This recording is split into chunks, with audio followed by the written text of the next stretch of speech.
రాముడైనా కృష్ణుడైనా, రావణుడైనా దుర్యోధనుడైనా, వెండితెర దేవుడిగా తెలుగు ప్రేక్షకుల హృదయాల్లో సుస్థిర స్థానం సంపాదించుకున్న ఒకే ఒక్క నటుడు, కథానాయకుడిగా, నిర్మాతగా, దర్శకునిగా, రాజకీయ నాయకునిగా తెలుగు సినీ ప్రతిష్టని, తెలుగుజాతి గౌరవాన్ని నిలిపిన యుగపురుషుడు ఎన్టీఆర్.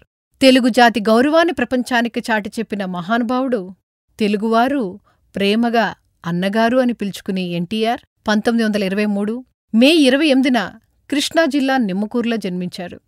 నటనపై ఆసక్తితో సబ్ రిజిస్ట్రార్ ఉద్యోగాన్ని వదులుకుని మద్రాసు చేరుకున్నారు. ఎల్వి ప్రసాద్ దర్శకత్వం వహించిన మనదేశం సినిమాతో తొలిసారిగా కెమెరా ముందుకొచ్చిన ఎన్టీఆర్ ఆ తర్వాత తెలుగు సినీ రంగంలో ఎదురులేని నటుడిగా వెలుగొందారు. ఎన్టీఆర్ సినీ జీవితాన్ని మలుపు తిప్పిన సినిమా పాతాళ భైరవి. ఈ సినిమాతో ఒక్కసారిగా స్టార్ స్టేటస్ అందుకున్నాడు ఎన్టీఆర్. ఆ తర్వాత వరుసగా మల్లీశ్వరి, పెళ్లి చేసి చూడు లాంటి సినిమాలతో ఎన్టీఆర్ కీర్తి శిఖర సమానంగా ఎదిగింది. ఇక ఆ తర్వాత వచ్చిన మిస్సమ్మ చిత్రంలో ఎన్టీఆర్ నటనకు యావత్ ఆంధ్రదేశం దాసోహం అంది.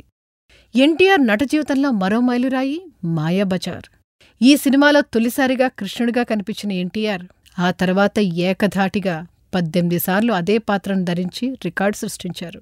ప్రపంచంలో మరే నటుడు ఇలా ఒకే పాత్రను అన్నిసార్లు పోషించి మెప్పించిన దాఖలాలు లేవంటే ఆశ్చర్యం కాదు. అది కేవలం ఎన్టీఆర్కు మాత్రమే సాధ్యమైన అద్భుత విషయం. రావణబ్రహ్మ, కీచకుడు లాంటి పాత్రల్లో ఎన్టీఆర్ నటన అమోఘం, అనిర్వచనీయం. పౌరాణికం, జానపదం, చారిత్రకం, సాంఘికం ఇలా ఆయన చేయని జోనర్ లేదు, ఆయన పోషించని పాత్ర లేదు. నటునిగా కొనసాగుతున్న సమయంలో ఏడాదికి 10 సినిమాలు రిలీజ్ చేస్తూ అభిమానులను అలరించేవారు ఎన్టీఆర్. ఎన్టీఆర్ నట జీవితంలో మరో మేలిమలుపు లవకుశ. ఇక దానవీర సూరకర్ణ సినిమాలో దుర్యోధనుడి పాత్రలో ఎన్టీఆర్ నటనకు మరెవరూ సాటిరారనే చెప్పాలి. భారత ఇతిహాస చారిత్రక పాత్రల్లో ఎవరూ పోషించనన్ని పాత్రలను వెండితెరపై ఆవిష్కరించారు ఎన్టీఆర్. సాంఘిక చిత్రాల్లోనూ సినిమాకు తన వేషధారణలో మార్పులు చూపెట్టేవారు. ఇంకా చెప్పాలంటే సినిమాకు అవతారం ఎత్తేవారు. వెండితెర మీదనే కాదు, రాజకీయాలను తనదైన ముద్రను వేశారు ఎన్టీఆర్. పార్టీని స్థాపించిన 9 మాసాల్లోనే కాంగ్రెస్ పార్టీ లాంటి జాతీయ పార్టీని మట్టి కరిపించి తెలుగువాడి సత్తా ఏంటో నిరూపించారు. తెలుగు ఆత్మగౌరవ నినాదంతో ప్రజల ముందుకు వచ్చిన ఎన్టీఆర్కు ఆ ప్రజలు బ్రహ్మరథం పట్టారు, అఖండ విజయం కట్టబెట్టారు.